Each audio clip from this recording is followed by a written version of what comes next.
Jean-Pierre Vernant, vous êtes professeur honoraire au Collège de France et vous avez occupé pendant de nombreuses années une chaire d'études comparées des religions antiques. Alors quand on pense aux Grecs, on s'interroge sur la religion des Grecs, mais est-ce que le terme de religion est véritablement approprié? Ce que je crois il faut d'entrée de jeu avoir dans l'esprit, c'est que le mot religion risque de nous induire en erreur. Parce qu'on peut penser qu'il y a la religion comme il y aurait le sport ou la nutrition. Or, je ne le crois pas. Je crois que vraiment, pour comprendre ce qu'est la religion grecque, il faut d'abord faire une sorte de mise au point de notre regard pour ne pas nous tromper. D'abord, c'est un polythéisme. Ça veut dire qu'il y a beaucoup de dieux. Ça veut dire que nous n'avons pas affaire à une divinité unique, transcendante, absolue, omnisciente, toute-puissante, qui en quelque sorte concentre en elle toute la vertu sacrale. Ce que nous avons, c'est un panthéon. Et que ce qu'il faut comprendre, c'est comment ce panthéon est organisé. Qu'est-ce que ça veut dire un panthéon? Ça veut dire qu'il y a une société divine, comme il y a une société humaine, et que cette société divine, elle constitue une sorte de classement. Les dieux ne sont pas placés n'importe où. Il y a des dieux qui sont en rapport avec d'autres dieux, en rapport d'affinité, de connivence, de rivalité ou d'opposition. Il y a des dieux qui s'excluent. Et à travers le déchiffrement de ces structures du Panthéon, ce qu'on aperçoit, c'est une façon de concevoir le monde et de concevoir la façon dont l'homme lui-même entre en rapport avec ce monde. Je prends un seul exemple pour me faire comprendre. Il est très simple, trop simple. Nous avons toute une série de textes qui nous indiquent qu'à Zeus, il y a eu un partage entre un certain nombre de grands Olympiens. À Zeus est allé le ciel, l'éther, c'est-à-dire ce qui est tout à fait en haut du ciel et ce qui reste constamment semblable à lui-même, une lumière permanente. À Poséidon, les eaux, non seulement les eaux marines, mais toutes les eaux, les fleuves, les sources. Et à Hadès, le monde souterrain. C'est-à-dire que dans cette division tripartite, il n'y a pas seulement trois dieux qui sont distingués et mis en place, il y a une façon de concevoir un monde qui est un monde à étages, avec en dessous le monde infernal, qui est celui des morts, celui des forces obscures, de la nuit. À un autre niveau, la terre et les eaux, parce que la terre appartient en commun aussi bien à Zeus, à Hadès et à Poséidon, et tout à fait en haut, le monde céleste. C'est-à-dire que derrière cette tripartition des dieux, il y a une façon de mettre en place une conception de l'univers.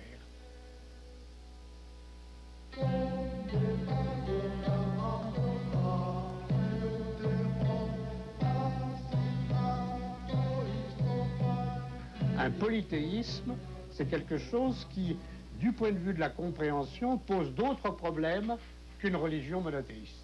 Et deuxièmement, les grandes religions monothéistes sont des religions du livre. C'est-à-dire que ce sont des religions qui reposent sur une révélation.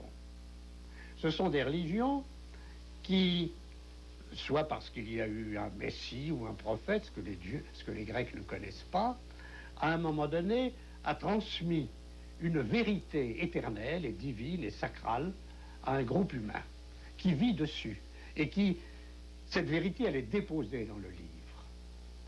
Alors, peu importe les formes que cela prendra, de théologie plus ou moins complexe, mais en gros, ces religions impliquent une adhésion intellectuelle. Par exemple, dans le christianisme, il y aura un credo. Il y a un ensemble de vérités auxquelles il faut intellectuellement adhérer pour pouvoir se dire chrétien. Chez les Grecs, rien de cela. Il n'y a pas de livre sacré, il n'y a pas de credo, il n'y a pas de caste sacerdotale. Il n'y a à aucun moment des spécialistes de la religion qui définiraient ce qu'il faut croire ou ne pas croire.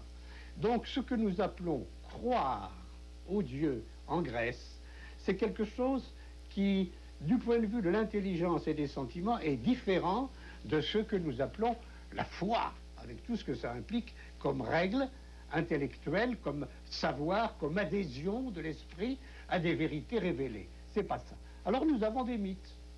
Ça ne veut pas dire qu'il n'y a rien. Les gens croient, mais la religion, elle est essentiellement l'adhésion spontanée à un ensemble de règles coutumières. Hein, ce sont les nomoi. Et ces règles, on y croit et on y adhère un petit peu comme on adhère à sa propre langue. On les a apprises comme on a appris en parlant sa propre langue. Dans la vie sociale, on a appris les règles religieuses. Et il y a les mythes. Il y a cette espèce d'immense série de récits, mais ces mythes, c'est quoi? Ces mythes tels que nous les avons, fondamentalement, ce sont des textes de poètes. C'est-à-dire que c'est la poésie, une poésie qui, dans une culture qui est d'abord de tradition orale, n'a pas le même rôle que notre poésie à nous. Cette poésie, le monde d'Homère, par exemple, ou les textes d'Hésiode, constituent comme la mémoire collective, l'ensemble du savoir que tous les enfants apprennent, dont ils se pénètrent, et qui leur apprend en même temps comment il faut labourer, comment il faut naviguer, comment il faut couper les arbres, comment il faut s'adresser à Zeus, ce qu'est Zeus par rapport à tel autre dieu. Tout cela est appris ensemble et raconté dans des récits qui n'ont pas de prétention théologique, auxquels vous croyez dans une certaine mesure, mais auxquels vous croyez comme vous croyez quand vous lisez un roman. Vous êtes pris dans le récit, mais par rapport auxquels vous pouvez prendre toutes les distances. D'autant que ces mythes grecs sur les mêmes dieux et sur leurs aventures peuvent raconter des versions assez diverses. Et en ce sens, il n'y a pas d'obligation d'adhérer. Ce qui a une conséquence importante, c'est que dans la mesure où c'est ce type de chant poétique qui fonctionne comme la mémoire au sujet du monde surnaturel, une place reste libre que va occuper la philosophie pour jouer le rôle d'une critique intellectuelle précise, et il n'y aura pas de conflit, ou en tout cas pas de conflit aigu, avec une religion qui ne se place pas sur le même plan.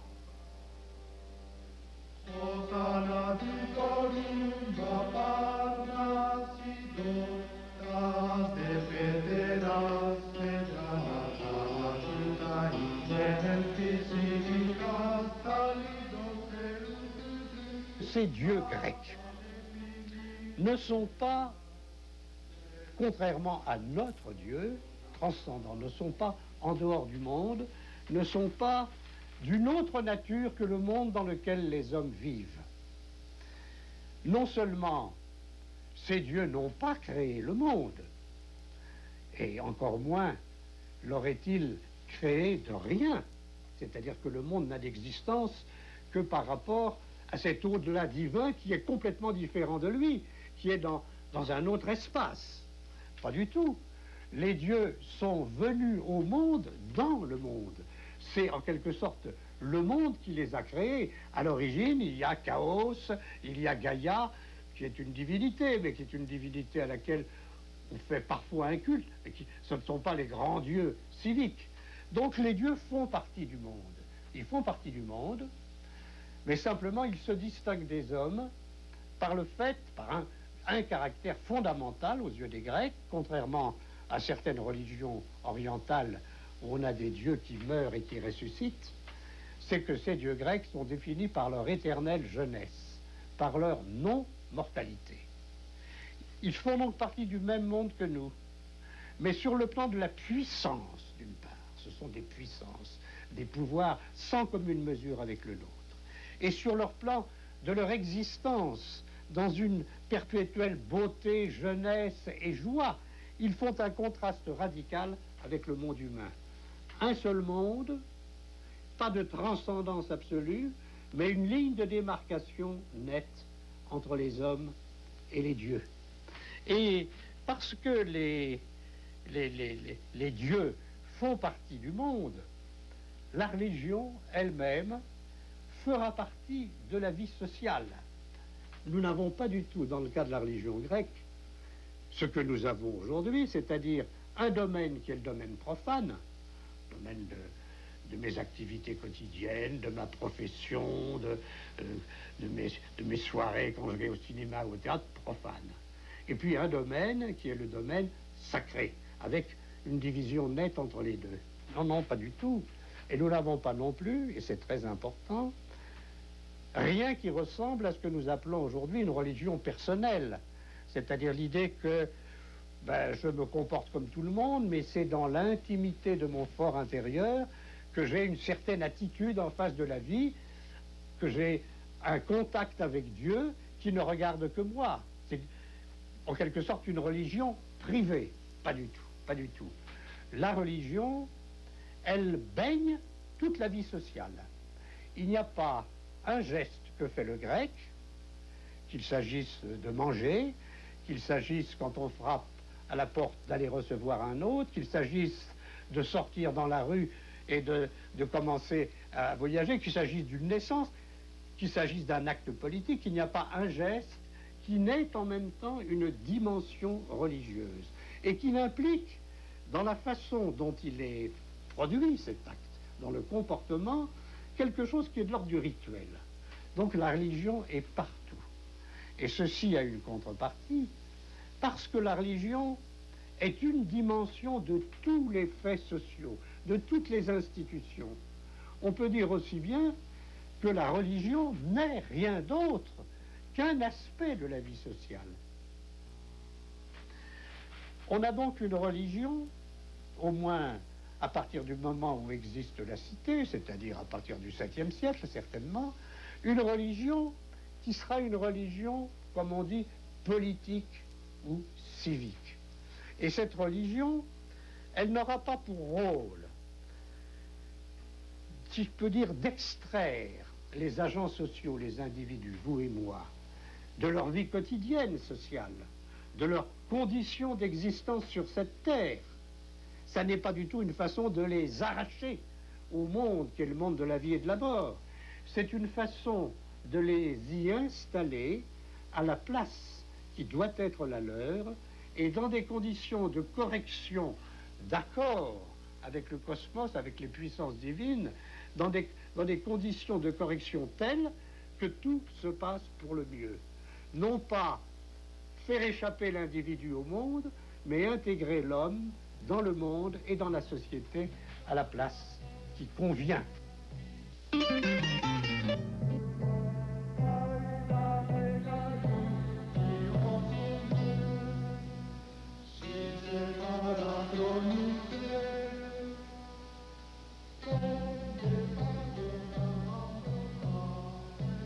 Est-ce qu'à l'intérieur tout de même de cette religion grecque majoritaire, il n'y a pas un autre courant qui est en train de se former Oui. Et qui va peut-être se développer par la suite? Certainement, bien entendu. Ça, c'est la religion, si je peux dire, officielle, avec des textes comme ceux d'Hésiode, qui sont des textes orthodoxes. Et puis, il y a plus souterrainement ou plus marginalement des courants qu'on peut appeler sectaires. Il y a d'abord le grand courant orphique, il y a d'abord un certain nombre de personnages, qui sont des personnages qui apparaissent, si vous voulez, entre le 7e et la fin du 6e siècle. Des mages. Des espèces de mages, oui, qui sont des espèces de poètes inspirés et en même temps de prêtres, mais qui ont des ambitions très différentes. Ils prétendent qu'ils peuvent se faire Dieu. Ils prétendent qu'ils peuvent, comme Empédocle encore, alors, à une période qui n'est pas si ancienne. Empédocle peut écrire des textes où il dit qu'il peut ressusciter un mort, guérir les malades, et que lui-même, autrefois, a été dans des vies antérieures différentes, et que maintenant, il est un Dieu.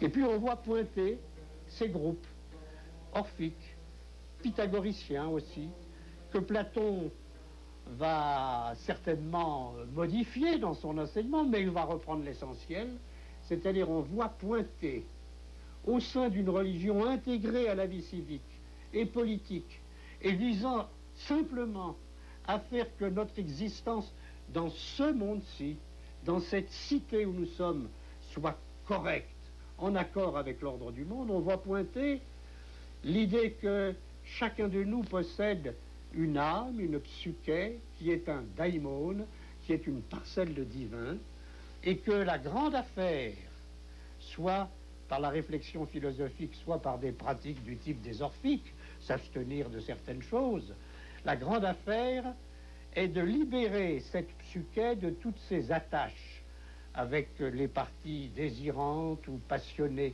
de l'âme, de la séparer du corps pour que dès cette vie, elle retrouve sa pureté originelle et qu'ainsi, quand nous mourrons, comme Socrate l'expliquera, nous retournions chez les dieux avec lesquels nous sommes en affinité.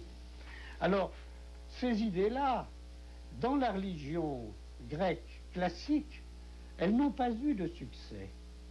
Elles n'ont pas eu de succès, et c'est pas par hasard que quand Socrate essaye d'expliquer que l'âme est certainement immortelle, il le fait en des termes qui montrent qu'il a le sentiment que cette idée va paraître totalement farfelue aux gens qui l'écoutent, qu'il y aura une espèce d'immortalité bienheureuse. Tant que la cité reste vivante, ses courants et ses aspirations ont une place tout à fait minime. C'est des choses marginales. C'est seulement à l'époque hellénistique, dans le monde, disons, alexandrin, au moment où il y a toutes sortes de contacts avec les cultes et les religions orientales, que les choses peuvent se modifier. Et c'est surtout dans les premiers siècles chrétiens qu'on va voir toute cette espèce de réflexion philosophique et d'excitation, si je peux dire, sectaire, conduire à des changements très profonds dont le christianisme sera l'héritier.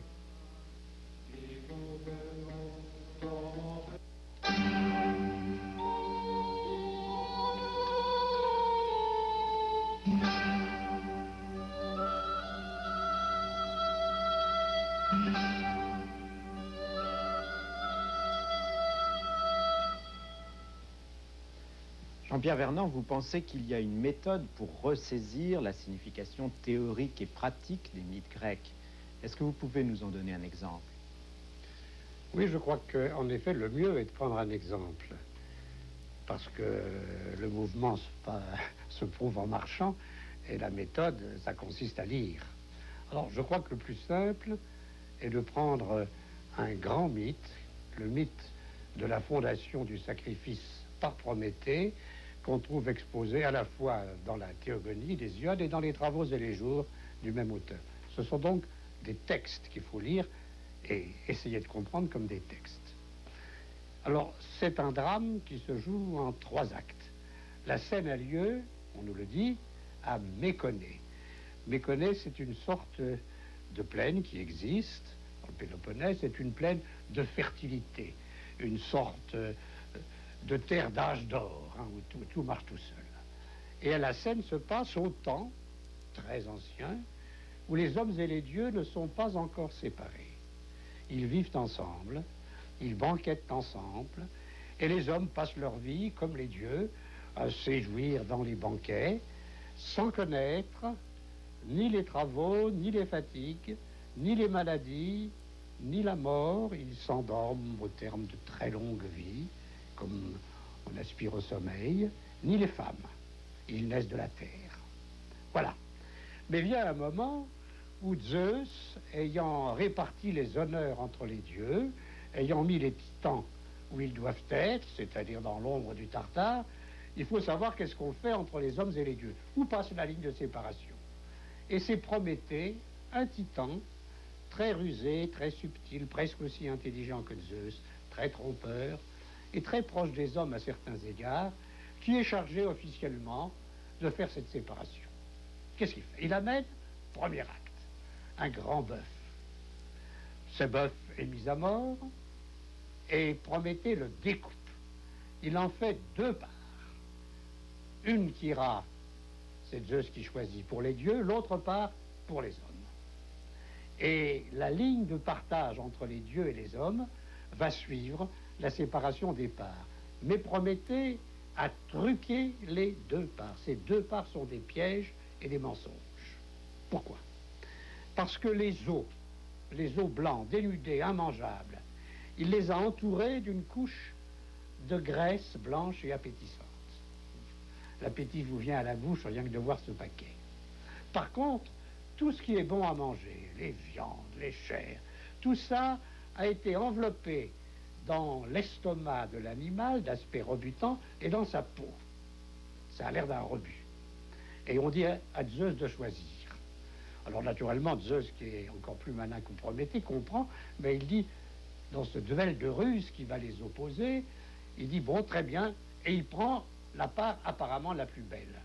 Il ouvre la graisse, il voit les os, et il dit, bon, on va voir ça. Et alors, deuxième acte, la vengeance de Zeus. Jusqu'alors, les hommes bénéficiaient du feu céleste, de la foudre, qui était à leur disposition parce qu'elle tombait sur les frênes, et alors ils participaient du feu divin. Et Zeus leur refuse le feu. Qu'est-ce qu'ils vont faire de toute cette viande qu'ils ont maintenant? Est-ce qu'ils vont la manger crue comme les bêtes? Ou est-ce qu'ils vont essayer d'en trouver une autre solution? C'est Prométhée qui grimpe au ciel et qui, dans le creux d'un fenouil, c'est-à-dire d'une plante qui est elle-même un mensonge, au lieu d'être sèche à l'extérieur et humide à l'intérieur, elle est humide à l'extérieur et sèche à l'intérieur. Et il dissimule, il cache la semence du feu, sperma puros, il la cache dans le fenouil, et il redescend du ciel avec son verre fenouil à la main dans lequel brûle la semence du feu, et il donne ce feu aux humains. Et voilà donc les hommes qui ont le feu, un feu culinaire, ils vont cuire la viande avec, et qui est un feu en même temps technique, mais qui est un feu, ce feu qui a été caché, comme les parts de nourriture étaient cachées sous une enveloppe fausse, c'est un feu qui est périssable. Il faut lui donner à manger continuellement, sinon il disparaît. C'est un feu qui a été engendré, c'est une semence de feu.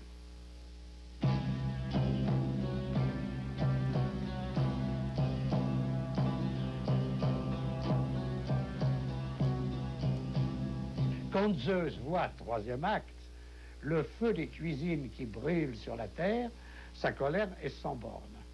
Et à ce moment-là, il décide de cacher le blé, de cacher Bios, la vie, ce qui fait vivre les hommes. Il cache le blé, et par conséquent, alors que le blé poussait tout seul, sans qu'on ait besoin de travailler, dorénavant, il va falloir que les hommes cachent la semence du blé dans la terre pour que ça germe. Alors, nouvelle séquence, il ne se contente pas de faire cela, Zeus. Il demande à Héphaïstos de mouiller d'eau de la terre et d'en faire une jeune vierge à la semblance des déesses. Et il crée celle qu'on va appeler Pandora, le don de tous les dieux, parce que tous les dieux la part de grâce.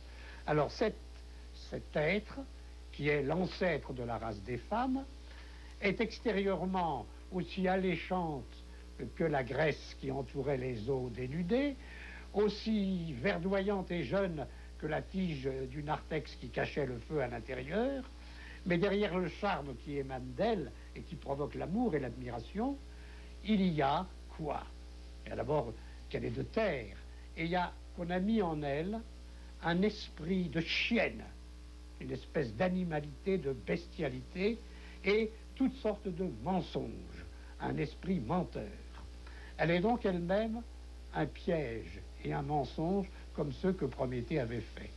Alors, Zeus envoie ce mannequin qui est à la fois une jeune fille à marier et une image fallacieuse de la beauté divine, cachant la bestialité intérieure. elle l'envoie à Épiméthée, le frère de Prométhée. Parce que Prométhée, qui veut dire le prévoyant, l'astucieux, celui qui sait à l'avance, a pour frère Épiméthée, celui qui veut dire l'irréfléchi, celui qui ne comprend jamais que trop tard, quand tout est fini, quand tout est joué. Épiméthée accueille cette femme, il la voit, il la prend chez lui, et à ce moment-là, le dessein de Zeus se réalise. Pandora ouvre une jarre, peu importe d'où elle vient, et dans cette jarre, il y a tous les mots invisibles. Pandora est un mal visible qui a l'apparence d'un bien, puisqu'on l'aime, mais elle ouvre une jarre d'où sortent des mots dont on saurait qu'ils sont des mots si on les voyait, mais qu'on ne voit pas. Les maladies, l'approche de la mort, la famine, etc. Et ainsi, la condition humaine est scellée.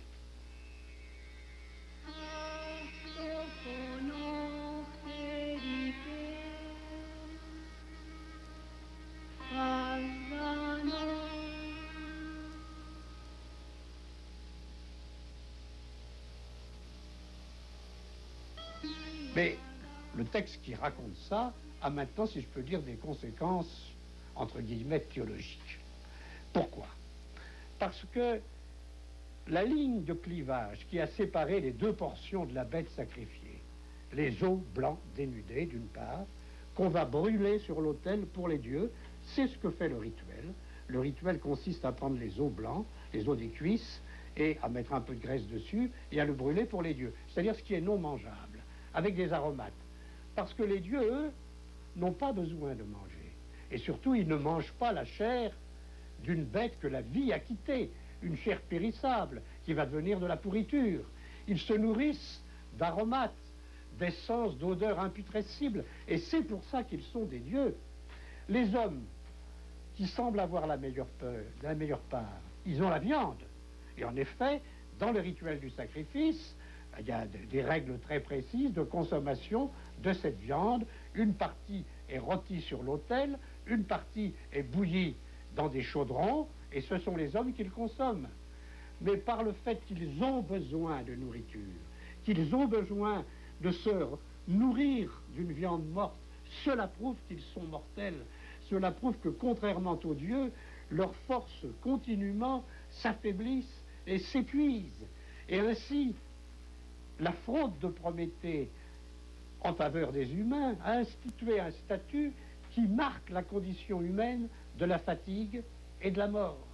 Et tout prend son véritable sens quand, par ce jeu extrêmement subtil de cacherie, de fraude, on voit que l'homme n'avait pas à travailler la terre. Et maintenant, de même qu'il dispose d'une semence de blé, de feu, il faut qu'il enfouisse la semence du blé dans la terre. Et il faut aussi qu'il enfouisse sa propre semence dans le ventre de la femme pour avoir un enfant. Autrement dit, tout ce champ se trouve en quelque sorte lié par une logique extrêmement grande. Les hommes n'ont pas accès directement au bien. Il faut toujours qu'ils fassent un détour. Pour avoir de la richesse, il faut travailler. Pour avoir un enfant, il faut besogner le ventre d'une femme qui, en même temps, nous dit Hésiode, vous mange votre bien et qui est, dans l'esprit de Zeus, l'équivalent du feu que Prométhée lui a volé. Parce que la femme est pour l'homme, nous dit le texte, un feu inextinguible qui ne cesse pas de brûler les forces du mal. Et ainsi, si je peux dire, le cycle est bouclé. La condition humaine, elle est telle que les hommes sont les seuls êtres de tous les animaux qui d'abord vont manger cuit, vont manger du blé, vont manger civilisé. Ce sont les seuls qui ont des rapports avec les dieux. Ce sont les seuls dont les repas ne se font pas au hasard mais obéissent à des règles. Mais ces règles en même temps instituent et consacrent l'infranchissable barrière qui sépare les dieux des hommes. Et ces règles symbolisent dans le texte, par toute une série de rapprochements, la condition d'un homme qui ne vivra pas toujours, qui ne peut se perpétuer que par un fils.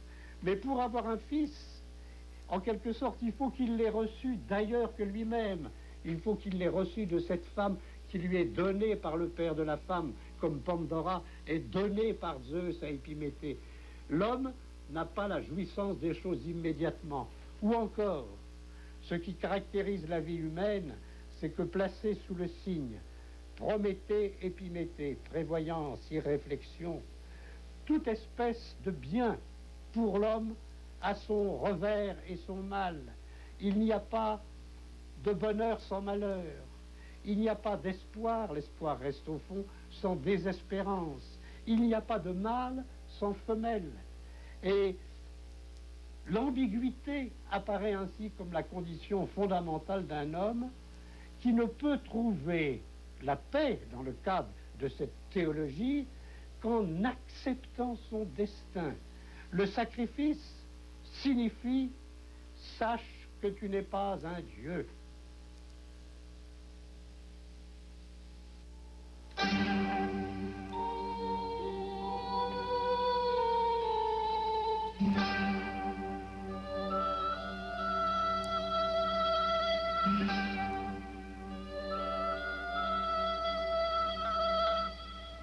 Selon vous, Jean-Pierre Vernant, les Grecs ont inventé le politique, mais pas encore la politique. Quelle différence faites-vous entre le politique et la politique? Commençons par le politique, ce que j'appelle le politique. Il n'y a pas, je crois, eu de société humaine où il y a des relations de pouvoir entre les différentes constituants de ces sociétés. Inventer le politique, pour moi, ça veut dire que deux choses, sans doute, fondamentales.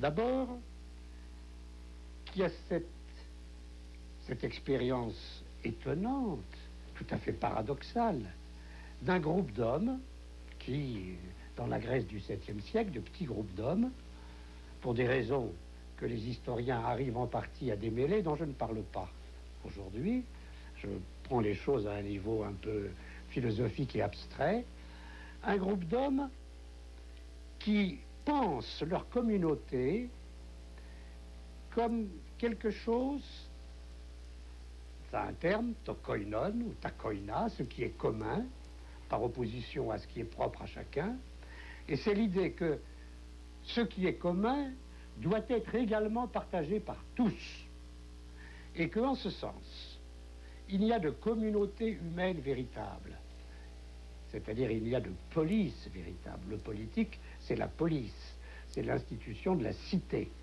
que dans un système où on a créé des institutions susceptibles d'aboutir à ce résultat, le pouvoir, le kratos, la puissance supérieure de domination qui courbe l'esclave sous la loi du maître, qui courbe l'enfant sous la loi de son père, qui doit, chez les barbares, couper tous les sujets sous la loi du roi, ce pouvoir, il doit être constitué de telle sorte que personne ne puisse se l'approprier. Et que ce que j'appelle le politique, c'est justement cet effort pour définir un champ tel que le pouvoir s'y exerce sans que personne ne puisse se l'approprier, qu'il soit également réparti. Ce qui n'est pas simple, et ce qui est une idée en même temps farfelue. Pourquoi est-ce que dans une communauté humaine, il faudrait agir pour que, je prends les expressions grecques, le pouvoir soit déposé en meso, soit placé es meson, ou demeure en meso, soit au centre, et qu'on le met au centre pour que précisément personne ne puisse mettre la main dessus. Et qu'ainsi on va avoir alors, c'est le deuxième point, une réflexion qui est une réflexion théorique, une réflexion à la fois éthique et philosophique sur ce que doivent être les constitutions pour que ces conditions soient respectées et pour que la cité ne permette pas seulement aux hommes de vivre, comme dira Aristote, mais que la cité soit faite en fonction du bien vivre, du vivre humainement. Et vivre humainement, ça veut dire que chacun va participer à ce plan politique, que chacun sera un homme politique, puisque c'est la définition même de l'homme chez Aristote, l'homme est un animal politique. Voilà l'invention du politique. On est réellement un homme que si on participe à cette espèce de gestion commune sans être esclave de personne. L'autocratie, c'est ne dépendre de personne. Alors, ce plan-là, il prend des formes différentes suivant qu'on a une démocratie ou qu'on a une oligarchie. Je n'entre pas dans les détails. L'essentiel, c'est ça. Et le deuxième point, c'est cet effort pour essayer de théoriser ça, de lui donner la forme d'un discours quasi rationnel, de penser qu'on peut le modifier, le changer, que les constitutions, ben, il y en a qui sont bonnes, qui sont mauvaises, que si elles sont enracinées dans l'ordre du monde, bien sûr, sinon elles ne seraient pas valables. Cependant, ces choses humaines, ce sont des nomoi, ce sont des règles, et les hommes ont le pouvoir de les modifier.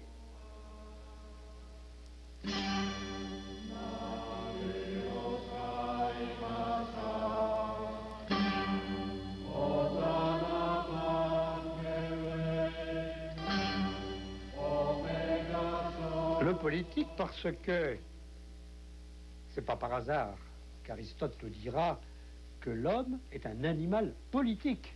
Ça veut dire que l'homme, ce qu'il caractérise, et il n'est vraiment homme que dans la mesure où il fait partie d'une police, d'une cité, et que cette cité lui permet non seulement de vivre, mais de bien vivre, c'est-à-dire de vivre humainement, à la fois en pensant ce qu'il fait et en participant sur un plan d'égalité à tout ce qui constitue sa vie commune.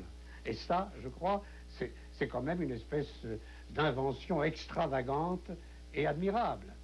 Ça ne veut pas dire qu'il n'y avait pas déjà chez les Grecs, au 5e et au 4e siècle, de la politique. C'est-à-dire qu'à l'Assemblée, il y avait... Mais, je crois que quand nous parlons de la politique, ou de l'homme politique, nous avons dans la tête autre chose.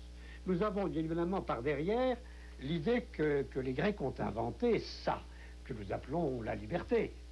Mais nous ne voyons pas à quel point les choses se sont modifiées. Pourquoi? Parce que d'une certaine façon, pour qu'il y ait la politique, il faut plusieurs conditions. La première, c'est qu'il y ait quelque chose qui est l'État, c'est-à-dire qu'il y ait un pouvoir et que celui qui exerce ce pouvoir ou ses conseillers considère qu'il y a une logique du pouvoir. Le pouvoir a ses propres règles, il a ses lois de développement, comment le gagner, comment le maintenir, comment l'agrandir. Il doit donc avoir des raisons d'État, une logique du pouvoir. Ça, c'est le premier point. Or, les Grecs n'ont pas cela, parce que dans la Grèce, la police n'est pas un État. La police est une communauté d'hommes, assez petite, avec une représentation directe. Il n'y a pas, manque totalement ce qui est nécessaire pour qu'il y ait aujourd'hui politique, des organisations politiques, des partis politiques, et également des classes, des catégories sociales ayant une conscience de leurs différences et des conflits qui les opposent. Il n'y a pas cela. Il y a des riches, il y a des pauvres, ils se combattent, mais on ne peut pas dire qu'il y ait quelque chose qui serait des classes sociales. Les citoyens, ils ont en face d'eux, bien entendu, les esclaves qui les exploitent, des métèques qui sont là mais qui n'ont pas les mêmes droits, mais eux forment une communauté. On ne dit pas la cité d'Athènes, on dit Oiathenaioi, les Athéniens. Et quand l'Assemblée prend une décision, car ce pouvoir qui ne doit être mis entre les mains de personne, c'est le pouvoir de délibérer et de décider, que tous doivent partager. Le pouvoir de commander, qu'ils doivent endosser alternativement les uns après les autres. Et le pouvoir de juger, puisqu'ils doivent être élus aux tribunaux. Eh bien, tout ça, c'est ce qu'ils ont en commun et qui constitue les Athéniens. À l'Assemblée, quand on passe une loi, y compris concernant les dieux, qu'on décide qu'il y aura tel lieu ou qu'il n'y aura pas tel lieu, on dit « il a plu aux Athéniens que ».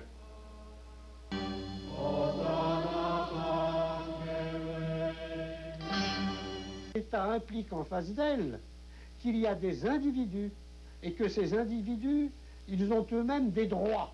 Il y a les droits de l'individu, puis il y aura des droits des travailleurs, les droits des femmes, les droits des enfants, les droits de ceci. Idée que les Grecs n'ont pas du tout. Vous êtes animal politique, vous échappez à la domination, vous gérez les affaires communes, eh bien l'affaire est réglée, il n'y a pas la notion de droit. Vous avez des obligations et surtout, vous avez cette espèce de garantie que personne ne peut vous tyranniser dans votre vie. Donc, en face des individus et des droits. Et puis, il n'y a pas de politique s'il n'y a pas en face de l'État et rassemblant les individus autour de certains thèmes, des organisations. Il y a un jeu politique. Il y a des règles de ce jeu politique qui peuvent varier, mais qui ont une certaine constance à partir du moment où il y a l'État, les individus et les organisations politiques. Donc, nous sommes, si je peux dire, dans un contexte qui n'est pas le même. Et en ce sens, par exemple, en face de cette logique de l'État, de cette façon pour le pouvoir de se penser comme ayant en lui-même sa justification et ses propres fins, et qu'il, par conséquent, le pouvoir doit agir en fonction de ce qui est sa propre raison d'État. En face, les individus, les groupes, beaucoup essayent de s'emparer de cet État et d'entrer dans la logique du pouvoir, mais il y a en même temps la nécessité de contre-pouvoir ou de séparation du pouvoir.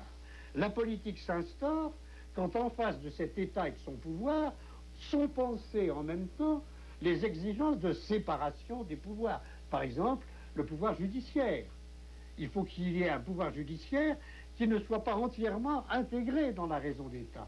Impossible en Grèce, puisque les tribunaux et les juges sont exactement sur le même plan et élus dans les mêmes conditions que les magistrats.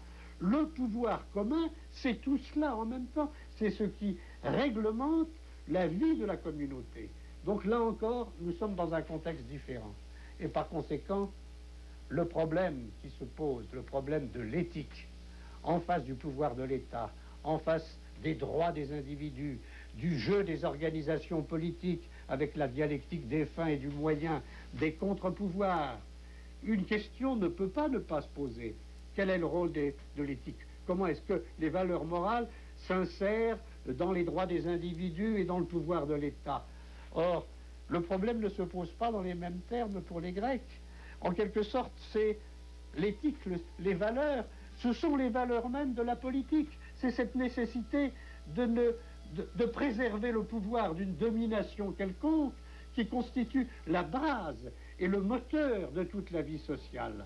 Alors, je crois qu'on se trouve là dans des contextes assez différents pour que un type comme moi qui s'est occupé de la Grèce puisse dire les Grecs ont inventé le politique, mais ne croyons pas que ce que nous appelons la politique, c'est la même chose.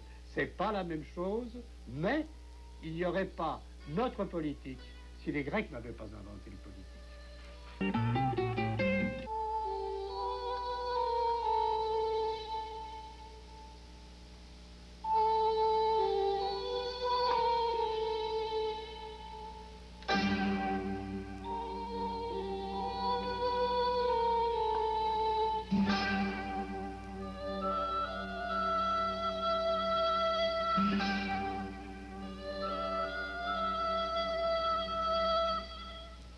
Jean-Pierre Vernocq, quels sont les signes annonciateurs de l'apparition de la philosophie?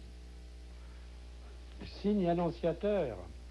Est-ce que ce sont des signes annonciateurs? Est-ce que, au fond, la philosophie, pris au sens large, parce que le terme, vous savez, il est daté, le philosophe, c'est celui qui aime la sagesse, et qu'un homme comme Platon, par la bouche de Socrate, opposera aux philosophes des générations précédentes, qui eux s'appellent des sophoïs, qui pensent qu'ils sont des sages, qu'ils savent.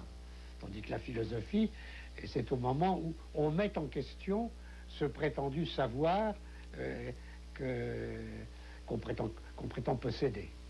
Mais alors, quel signe? Je crois qu'il s'agit moins de signes avant-coureurs que d'une série de changements, de transformations qui ont lieu à tous les niveaux, avec sûrement des décalages temporels, et qui aboutissent à la constitution justement de la cité, comme forme d'organisation collective, avec tout ce que ça implique de nouveau. Pour des raisons d'abord qui me paraissent évidentes. C'est que Dans une cité telle que j'ai essayé très vite de la définir, c'est-à-dire on fait en sorte que le pouvoir échappe à une domination singulière, les règles du jeu politique dans l'Assemblée, c'est la discussion, c'est le discours contradictoire, c'est l'argumentation qu'on oppose à une argumentation opposée. Et à travers le débat politique, qui est un débat argumenté, s'instituent des pratiques rhétoriques dont la philosophie, naturellement, non seulement va hériter, mais qu'elle reprend et qu'elle développe. Premier point. J'ai écrit, je crois, qu'avec la cité, les règles du jeu intellectuel sont les mêmes que les règles du jeu politique. Pourquoi? Parce qu'auparavant, dans ces images de sages un peu mythiques de l'époque archaïque, ces sages prétendent posséder une révélation. Ils ont vu la vérité et ils prétendent donner à leurs disciples un savoir, leur livrer un savoir qui est de type mystérique ou mystique, c'est-à-dire réservé à un petit groupe d'élus. Tandis que, avec la philosophie, il faut que ces mystères soient captés par la collectivité, mis sur la place publique. Et c'est ce que va faire le philosophe. Le philosophe, au fond, il a une ambition assez semblable à celle de ces sages de l'ancien temps. Il est persuadé qu'il a le privilège de voir la vérité. Platon, ça sera ce qui est au-delà de l'être, en dignité et en puissance. Par conséquent, d'une certaine façon, ce sont des hommes divins. Mais la grande différence avec ces sages mystiques, c'est que eux, ils portent le mystère sur la place. Ils en font l'objet d'un débat argumenté, d'une discussion contradictoire. Et que, d'un philosophe à l'autre, la polémique ne va pas cesser de rebondir, que ce qui va s'instituer, c'est une tradition d'écrit où chacun pense en fonction de ce que son prédécesseur a pu faire et prépare les objections que la génération suivante va lui présenter. Donc, il y a quelque chose qui va se constituer, d'abord à travers des écoles philosophiques, avec les écoles que fondent Platon et Aristote et d'autres après eux. On peut dire que ce type de pensée est institutionnalisé.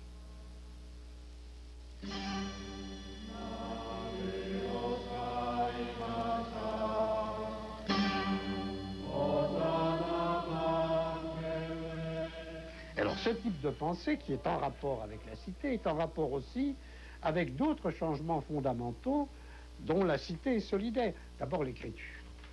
L'écriture. La Grèce est un pays qui est un pays de culture orale. L'écriture est tardive, elle apparaît vers le 8e siècle, en empruntant ces types d'écrits aux Phéniciens. Bon, cette écriture est une écriture phonétique, c'est aussi une chose très importante. C'est-à-dire que l'écriture n'a pas de valeur symbolique ou idéographique, que l'écriture, elle est en quelque sorte l'imitation du flux de la parole. Et par là même, elle est beaucoup plus facile. De sorte que l'écriture va jouer sur le plan politique et sur le plan de la pensée un rôle très différent de ce qu'était l'écriture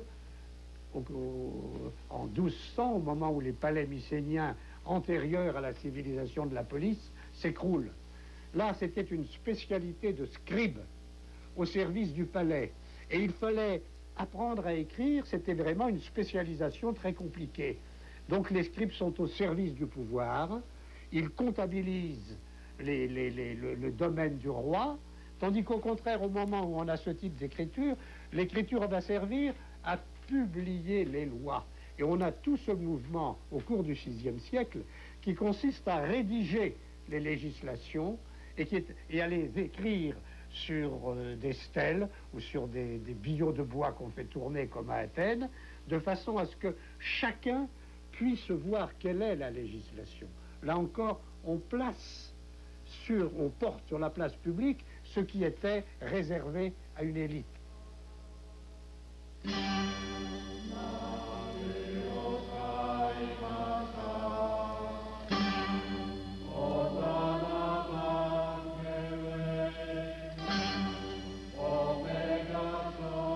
Alors, tous ces éléments vont jouer, et je crois que quand même le démarrage, c'est dans les cités grecques d'Asie mineure, dans les cités grecques ioniennes, à Milet, le fait qu'on voit arriver au VIe siècle, vers le début du VIe siècle et tout au cours du VIe siècle, toute une lignée de philosophes qu'on appellera physiciens, qui s'intéressent de la nature, qui vont écrire en prose, contrairement aux poètes antécédents, qui vont écrire certains textes, qui vont les discuter et dont on peut caractériser l'effort en disant que même s'ils reprennent, comme on l'a montré, certains thèmes cosmogoniques antérieurs, l'essentiel, c'est que pour eux, le monde est vu comme de la physis, c'est-à-dire comme de la nature. C'est-à-dire que les dieux du culte sont complètement chassés de leurs textes officiels. Il y a du divin dans le monde, mais ce divin, c'est l'eau, c'est l'air, c'est le feu, c'est le froid. Et surtout, deuxième point, la pensée mythique traditionnelle était une pensée centrée sur l'idée qu'il y a un souverain des dieux, Zeus, et qu'on ne comprend le monde qu'en expliquant à travers les récits comment ce souverain, à un moment donné, a vaincu ses adversaires et a institué un ordre. C'est-à-dire c'est le pouvoir, c'est la puissance du monarque des dieux qui fonde l'ordre cosmique. Or, tout l'effort de la philosophie sera de montrer que non, il n'y a pas de monarque, qu'au contraire, il y a un ordre parce que aucun des éléments constitutifs de l'univers ne peut emporter une suprématie totale. À tour de rôle, les divers éléments vont occuper une position principale et puis la céder. Autant on avance, autant il faudra reculer. Pourquoi? Parce que la Terre est au centre et que cette Terre que nous habitons, elle est, si je peux dire, dans la position qui était celle du pouvoir dans la cité. Le pouvoir doit être déposé au centre. Là, la Terre est au centre et dans ce centre qu'est la Terre, elle échappe à la domination exclusive d'un des éléments qui composent l'univers. Autrement dit, il me semble que dans cette physique ionienne, comme dans la fondation de la cité, il y a l'idée que ce qui est roi, c'est la loi, c'est le nomos, un nomos basileus, c'est l'ordre de répartition qui est roi, et non plus un pouvoir extraordinaire qui aurait la capacité de fonder un ordre, en quelque sorte, parce que ça lui fait plaisir, parce que c'est son ordre. Ça n'est pas un prince qui dirige l'univers, ce sont des principes qui l'organisent par une sorte d'équilibre mutuel. De sorte que si on compare un Solon et un Thalès, on voit que l'un sur le plan des réformes politiques à Athènes, l'autre sur le plan de la physique qu'à la suite, avec les successeurs, il va essayer de fonder, il y a une profonde connivence, il y a un climat, un univers spirituel de la cité dans lequel seul, je crois, pouvait naître et se développer ce que nous avons appelé la philosophie.